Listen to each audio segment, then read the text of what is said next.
Hello, hello, and welcome to another exciting episode of Skeptics and Seekers Sunday Sermon. This is going to be the last apologetic in the apologetic series. We are doing presuppositionalism. I wasn't going to do it. I thought that, frankly, it was covered well enough in Transcendental Argument for God.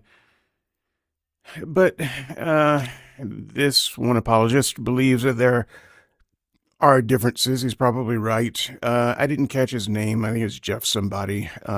You probably know of him. He is big in the presup circles. And I will say presuppositionalism probably deserves a show of its own. Hopefully it's fairly short. Because every apologetic argument is presuppositionalism. It just is. You have to start with the presuppositionalism of God in order to start moving with the rest of the argument. And I know that there are some Christians who will push back on that, but I just want you to think about it a little bit before you hit me up in the comments or email. Take the Kalam as an example.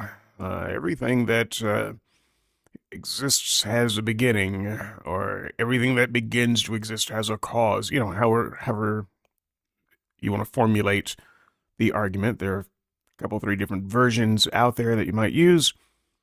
What I want to say is nobody talks like that. Nobody thinks like that. You're not having, a nice picnic on a beach, and your mind wanders and you're thinking, everything that begins to exist has a cause. No, what apologetics want to do is make it seem like you started from some neutral position and you thought your way to God. That's not how it works at all. Apologetics is you have this God and you need to find some argument to backfill it, to get you from somewhere to the God. You would never come up with an apologetic argument if you didn't already have the conclusion as something that you were working toward. Tag pretty much admits that, at least some taggers. But the fact of the matter is, they all began from a presuppositionalist position. I am going to try to talk a little bit less on this second run than I did the first run. Yes, there was a first run. A lot of issues lately. I'm having a little bit of trouble with my voice, just sore. Nothing big going on. I might have a coughing spell every now and then, and I may not can get to the mute switch. Don't worry about it.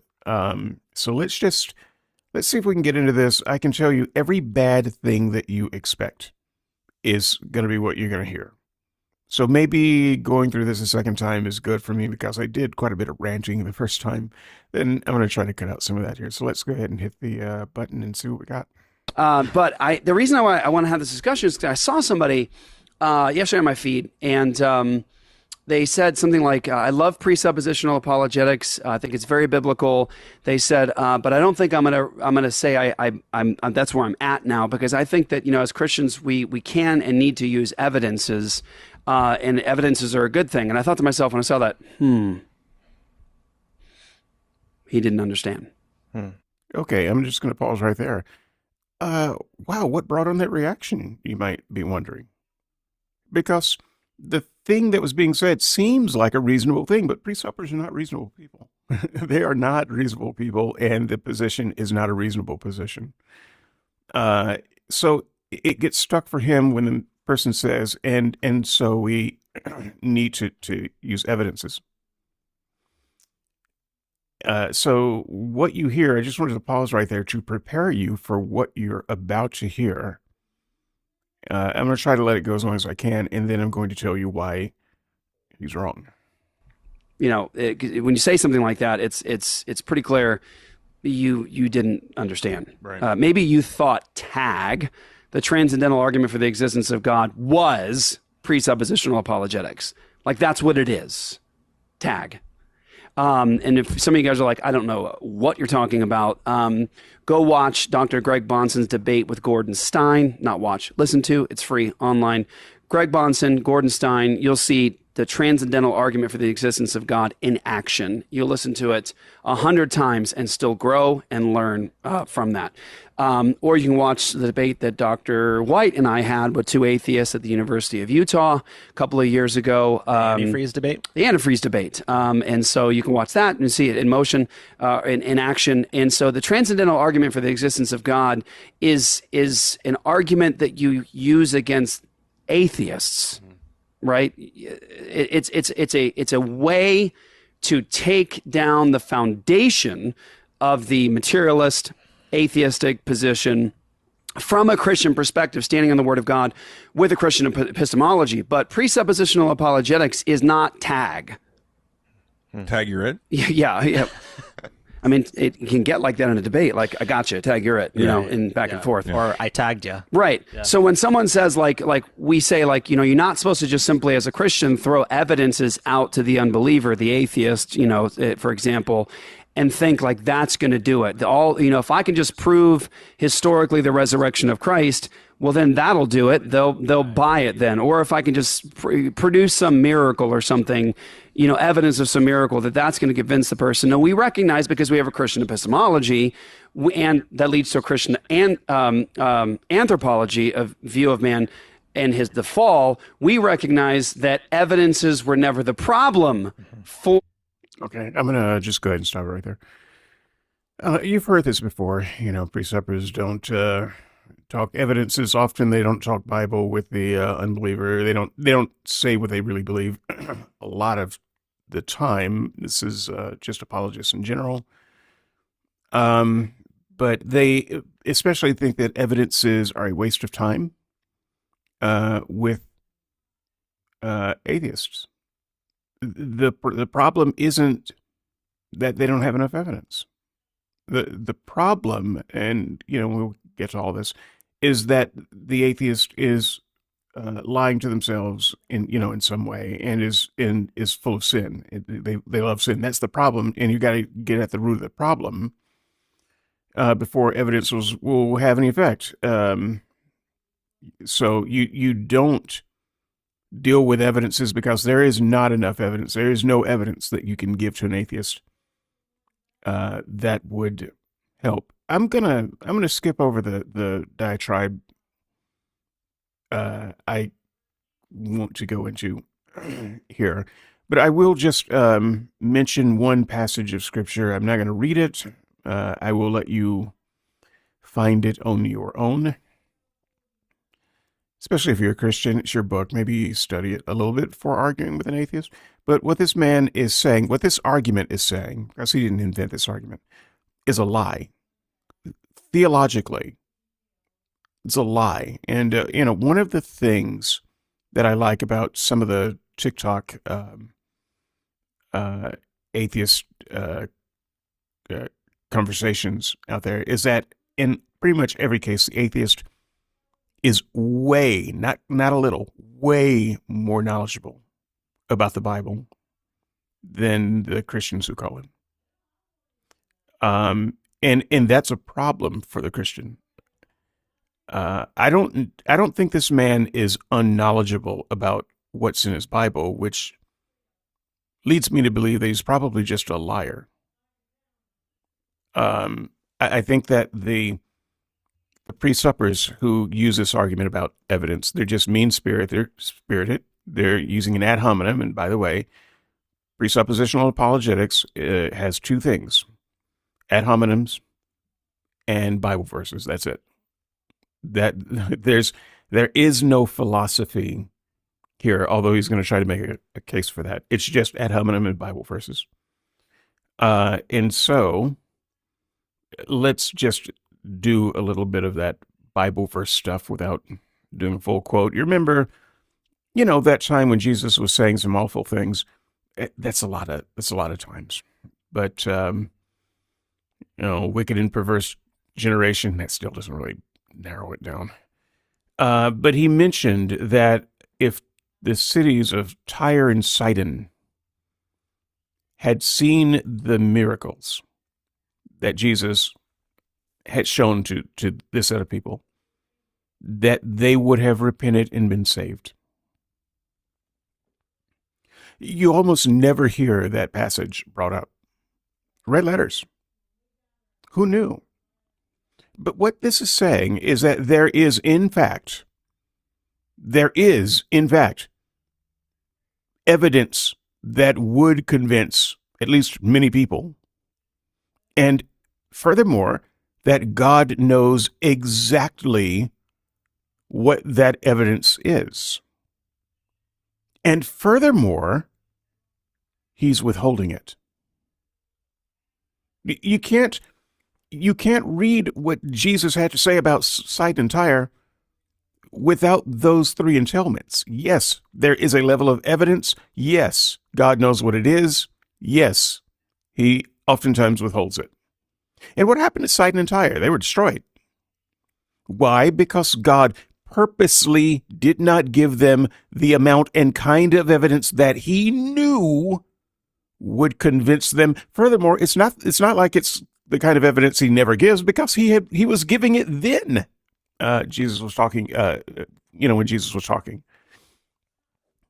And so what the presupper wants you to believe, first of all, they're counting on you not knowing your Bible. Big mistake. And they are simply suggesting that the atheist is such a terrible human being that you can't give them they're too evil for evidence. They're lying. There's no evidence that could convince them. And God knows that there's no evidence that could convince them. It's a lie. Just crack open your Bible and just read the red parts. This is a lie that's not hard to call, okay? So he's not quite done with this lie, but let's see what else he has for us. For the rebel, for the idolater, for the atheist. It's not a matter of like, if they could just get more light, then they'll follow Jesus. We recognize Scripture teaches plainly, no one seeks for God. Romans chapter 1 says very clearly that God is speaking so clearly through the natural order, so clearly shouting to every image bearer of God that his existence is so obvious that they are left unapologetus without a reasoned defense, because he has clearly made himself known to every single human being in the world. Just consider the implications. The reason he keeps saying clearly, obviously, clearly, first of all, it does say it in the text. But it's so important to say that so that they never have to face the problem of the non-resistant non-believer. Now, frankly, I think that the non-resistant part is unnecessary. You can be as resistant as you want to. I used to be resistant to the idea that light speed was a natural limit. Irrelevant. So I don't care. I've been resistant to a lot of things that I learned because I wanted the knowledge. I was resistant to the idea of evolution. I was not non-resistant to evolutionary studies, but I studied. So I think that it's almost a reflexive, defensive measure when we say, oh, no, I'm not resistant. I don't care whether you're resistant. Here's the data. But somehow, when it comes to God, you have to want to know the truth before the truth can be accessible to you. So somehow your state of mind locks away the truth. So you can never really get the truth unless you somehow change your state of mind, which you cannot do without a gift of God. So rather than deal with the fact that they don't have the evidence, they just say, ignore the evidence. Those people don't need evidence. They would reject it anyway. When Justin Brierley sometimes asks on his show, what would it take to get you to believe? This is a stupid, smarmy, uh, offensive question because it's not actually a real question. I could tell him what it would take to get me to believe. He couldn't deliver it. The only thing he can do with anything you give as an answer is judge your answer insufficient, to judge your motives. That's the only thing the question leads into. This is the only thing that the pre-supper has. Because if you say, I just need to see the evidence, remember Thomas and the evidence? I just need to see the evidence. They can just turn and say, no, you don't. No, you don't. You just love sin. Clean up your heart and then you'll see the evidence. God's given plenty of evidence. You've heard this argument. It's obvious. So you don't need any more evidence. Because it's clear. Look at the trees, man. And we're image bearers of God, made in his image. And so you have like a piece of God as an aspect of you, so you should be able to recognize the work of God. The God in you should be able to recognize the God that you see. And since we know that the God in you never fails, it's you just suppressing the obvious truth. The problem is Romans 1 says that they don't want him in their knowledge. They don't want to know him. Why? Because of the problem of human sin. So again, this is a part of the presup anthem. This is the main part of the presup creed. So we have to get through it. But this is the presupper telling you what's in your mind. See, when a person, an atheist, hears this passage, reads this passage, encounters a person who's using this passage, they can just raise their hand and say, excuse me, I am living proof that passage is a lie. It is the most falsifiable passage in the Bible. I know that I looked for God with all my might. Oh, no, you don't look for God. You didn't look for God. I know, because it says so in the Bible. Because they can't actually deal with the problem of someone looking for God and not finding him. That destroys their faith. They have zero answers for, I looked for God with all my might. I recognize that my might was insufficient. I prayed to God for the gift of faith. I did all of the things that I could personally do to get there. I couldn't have been more sincere. I did this for years upon years. And the presupper just sits there unmoved. Because these are the lies of an evil sinner who has suppressed the truth. Because they know it's in your mind. And you know why they know it's in your mind? Because it says so in the book. Recognize that it's not a problem of just throwing out evidences, as though the atheist doesn't come to God, the true and living God, because he just doesn't have enough evidence. Scripture's kind of like Sidon and Tyre. Sidon, he can't hear me, can he? Clear. The fool says in his heart there is no God. Notice how this passage probably deserves a write-up on its own. This is the only part of the passage you probably know. The fool has said in his heart there is no God. You never hear the rest of it quoted. You should listen to it. It's just about as bad as Romans 1. Their mind is on evil all the time. It says something to that effect. I'm not looking at it right now. It's not just that you're an atheist, that you're an unbeliever. This is kind of why atheist has such a bad name and why Christians think the way they do. Because somewhere in a book, it said that if you don't believe in God, you're not just someone who's wrong about a fact, you're a fool. And it's not just that you're a fool because you don't believe, but your heart is set on evil all the time. There's no good in you. This is their starting point when they begin to talk to you. This is the starting point. If you want to know, if you're ever curious why a conversation with a pre-supper never goes well, never, zero times would ever happen, where it never goes well, it's because this is what they think of you when they come into the conversation, and they cannot unthink it. It does not matter how accommodating you are. You are fundamentally the devil to them. You're not going to have a productive conversation. Fool says in his heart there is no God. There's no sophisticated atheist in God's mind. And God's like, oh man, I should have just given more. No. Like Sidon and Tyre, where he admits, yeah, I could have given him more. They would have believed then. Oh, he's made himself known to everybody. The problem is of human sin and rebellion. And so we recognize rebellion. You see, it's not just sin.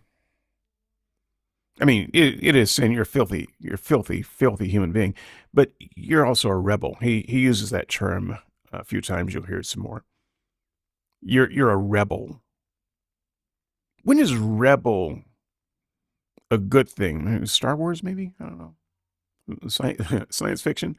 You're a rebel against God. You didn't have free thought. You didn't consider your options. You didn't study your ass off. Your problem is you were in a state of rebellion. Is that you cannot simply say, well, the problem is, let's just play neutral, both of us. Let's see where the evidence leads us. The problem is you're dealing with somebody who is hostile towards God, non-God seeking, not righteous, and God calls a fool. As opposed to you who are hostile toward anyone who doesn't believe what you believe. And so the question is how do you actually defend the faith in a faithful way, which is clear?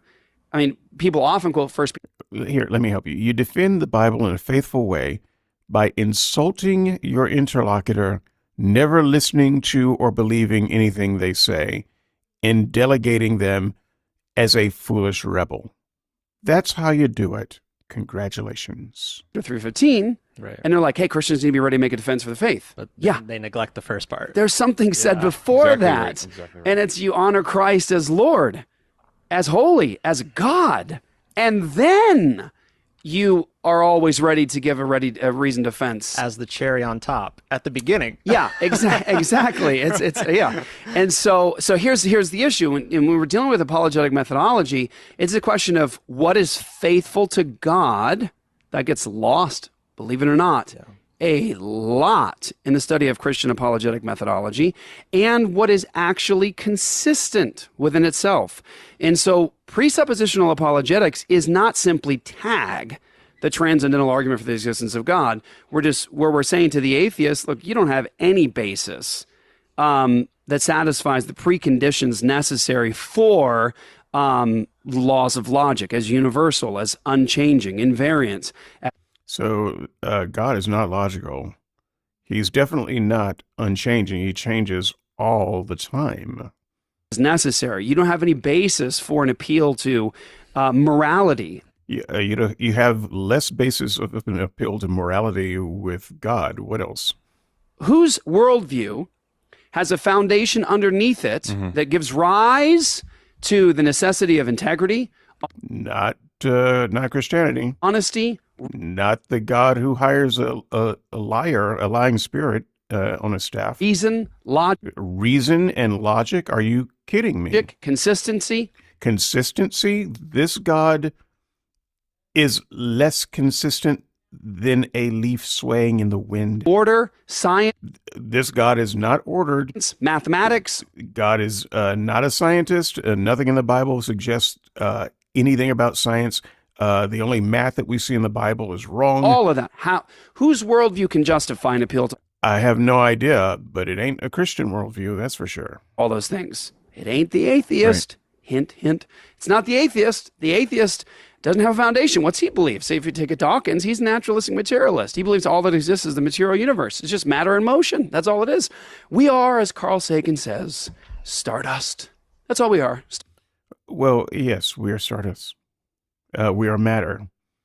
We are in motion. Everything in the universe is also matter in motion. Your dog is matter in motion. The little sandstorm that's kicked up by a stiff breeze is matter in motion. Now, there are other entailments of the kind of matter and motion we are. But this very kind of anti-intellectual, anti-scientific appeal is designed, if you can say it's designed at all, by ignorant people, if I may, by stupid people who simply do not know the first thing about how the universe works, to put their ignorance in a way that makes you seem like the one who's crazy. You are not crazy.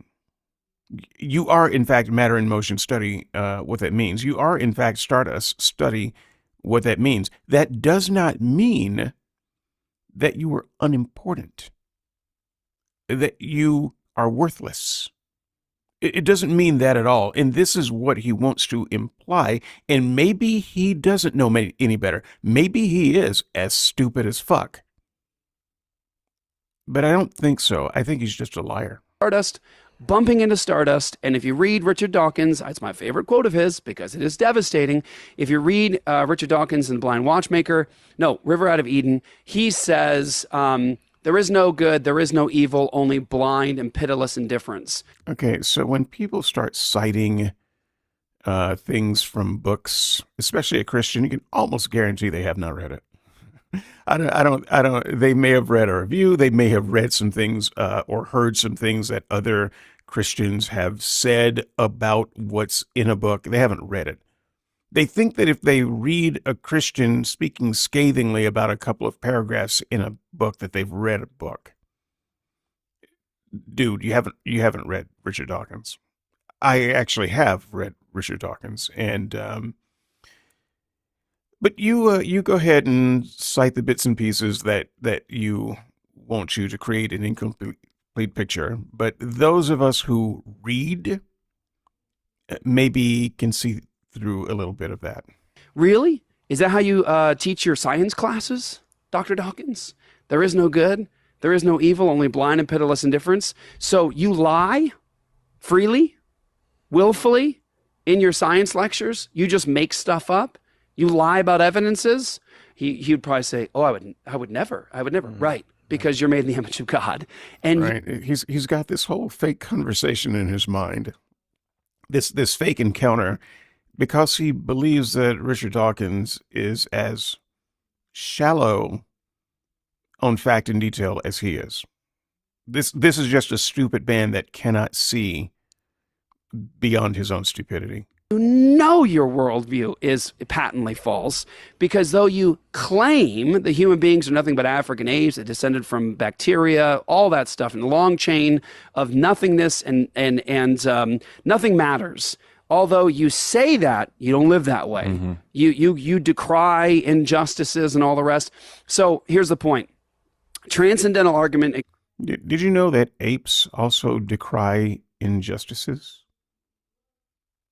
I'm just going to let that sit with you for a minute. Against, for the existence of God is a way of getting at this important element in that discussion with the atheist, is that apart from the Christian God, you can't know anything.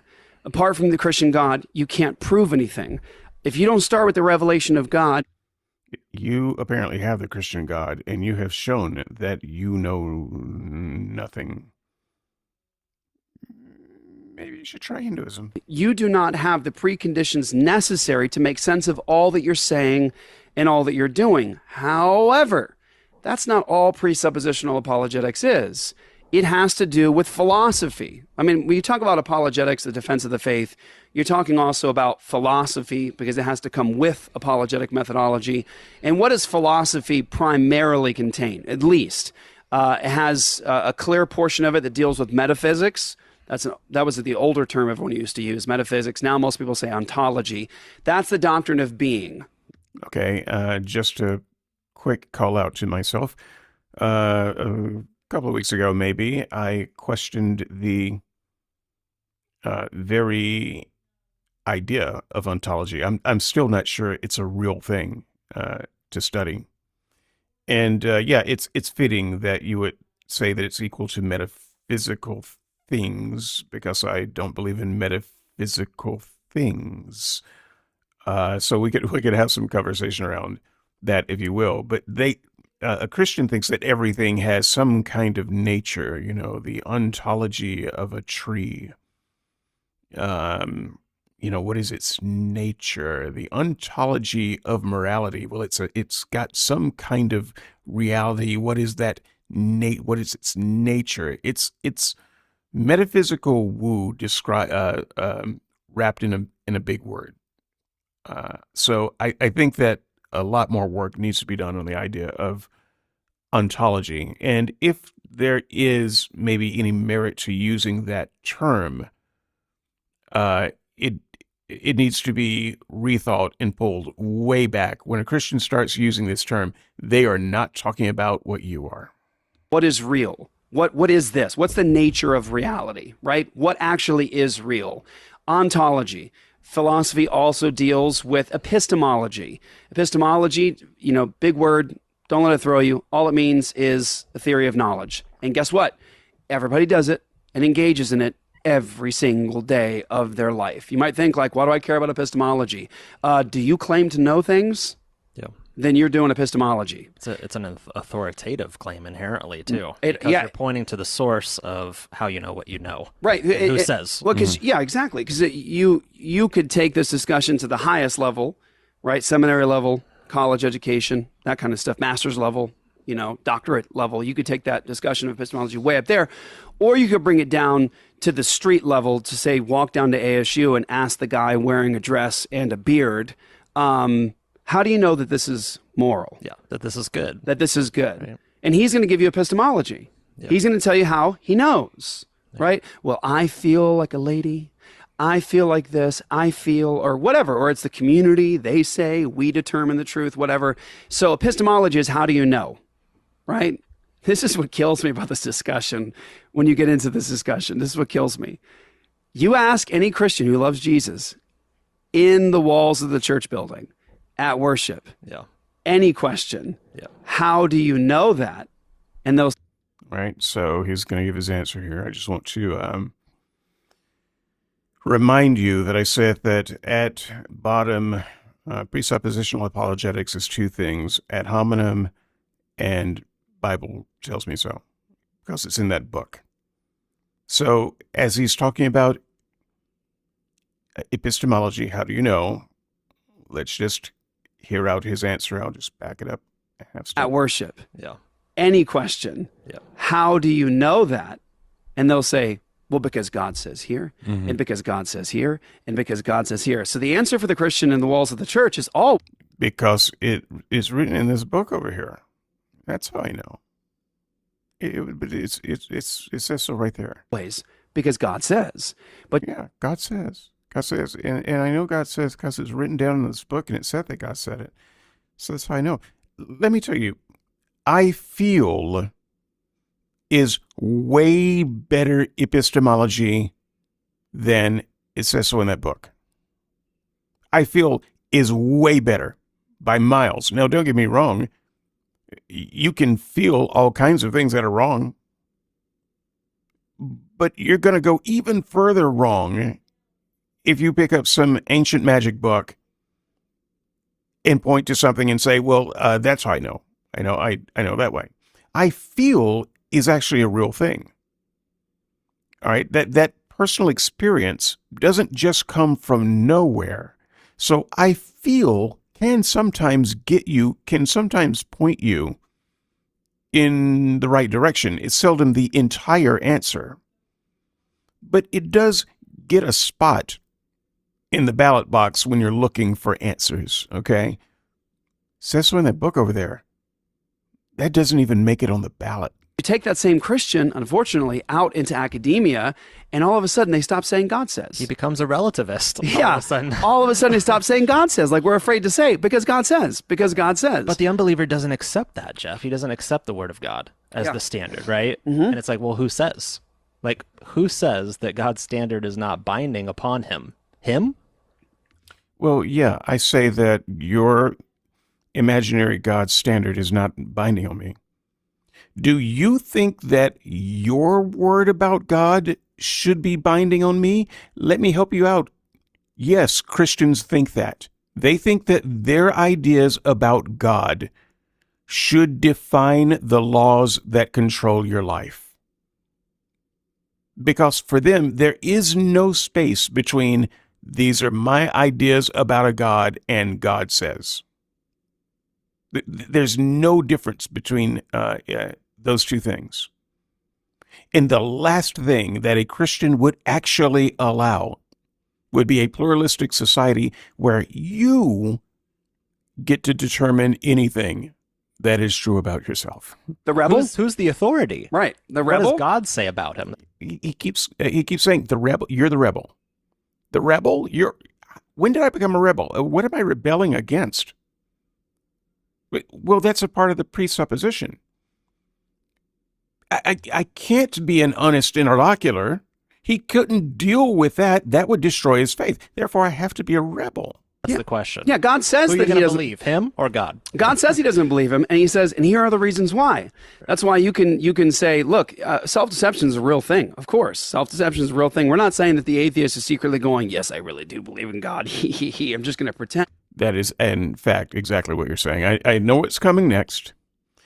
But at the end of the day, have the conversation long enough, folks. That's exactly what they're saying. We're saying they're self-deceived. It's what the psalmist says. Transgression speaks to the wicked deep in his heart.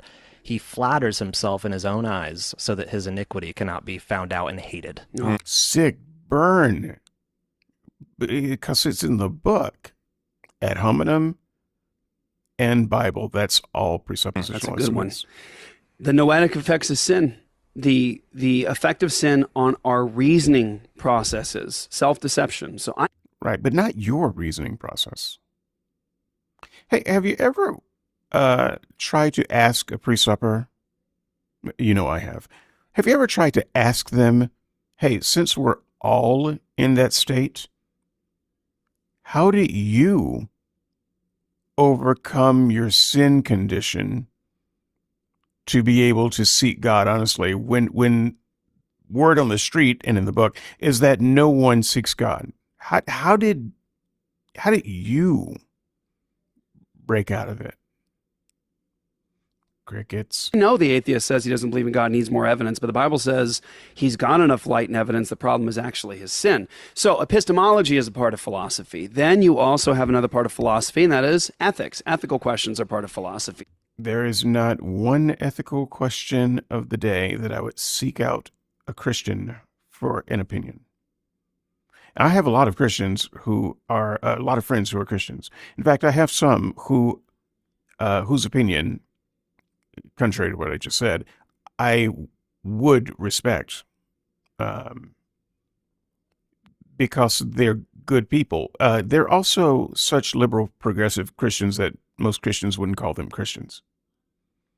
Right? So there's something to that. But, I know a lot of evangelicals who are outwardly decent people. I wouldn't ask their advice on a moral question, on an ethical question, ever. Their opinion on ethics is less than garbage to me because I know where they get it from. I know how they reason in other things. I would rather, and I am not being hyperbolic, I would rather question a homeless drug addict about an ethical question and consider their word than an evangelical Christian. I've known plenty of homeless drug addicts, done the ministry, has been there. I trust their ethical judgment way more than people like this person on the video. So you've got at least ontology or metaphysics, you've got epistemology, and you've got ethics. That's sort of like, the baseline of what sort of comes out of the philosophy discussion. As you get into the discussion of apologetics, you have to deal with this question of epistemology. Because look, you're debating with somebody and you're both making knowledge claims. Right. So now you're in the realm of epistemology. And the question is, A, what's faithful to Jesus? B, what's consistent? And what we're saying, if you're a Christian. Okay, first of all, I don't care what's faithful to Jesus. Jesus told his goons to bring a sword. Jesus tells people in general, I didn't come to bring peace but a sword. I don't give a shit what's faithful to Jesus. What was that other one, though? What's faithful to Jesus? B, what's consistent? And what we're... Okay, so if we're looking to the Bible for consistency, we're looking at the wrong source. I also think that we need to rethink consistency. I'm a subjectivist. I'm a situationalist. All right. So some situations are going to call for different things than other situations. Now, if you're an objectivist, you can't believe that. But the God of the Bible is more situational than me. All right. And if what you're doing is you're trying to come up with one answer, one kind of ethical answer that covers all situations and all times, I think you're doing it wrong. Now, there are plenty of things in a category where I think it's wrong every time. I can evaluate it every time. Every time that I've evaluated it, I come up with the same answer. I cannot imagine a configuration of myself that would come up with a different answer. But there are other things that I would say, yeah, this answer for one group and that answer for another group, because they're not actually the same situation. I think that police officers, while on duty, should be able to go faster than 55. And you shouldn't. Is that inconsistent? Okay. But I think I can justify my position. So I think rather than trying to defend consistency at all costs, we should be defending our given position on any given thing at any given moment. It is insufficient to say, well, your argument is meaningless because it is inconsistent with your argument about this thing over there that you argued a year ago. Well, maybe that thing over there was a different thing, a different situation, and you are someone who simply comes up with an opinion and then doesn't consider it again.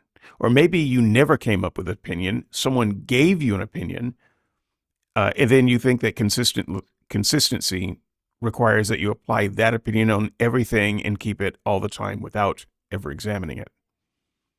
It's more like the Christian, but the Christian God, not consistent at all. The Christian church, over time, not consistent at all. I'm not even saying these things as bad things. These are just facts.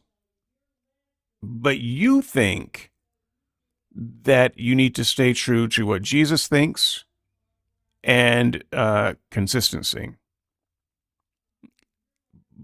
In both cases, that's dumb.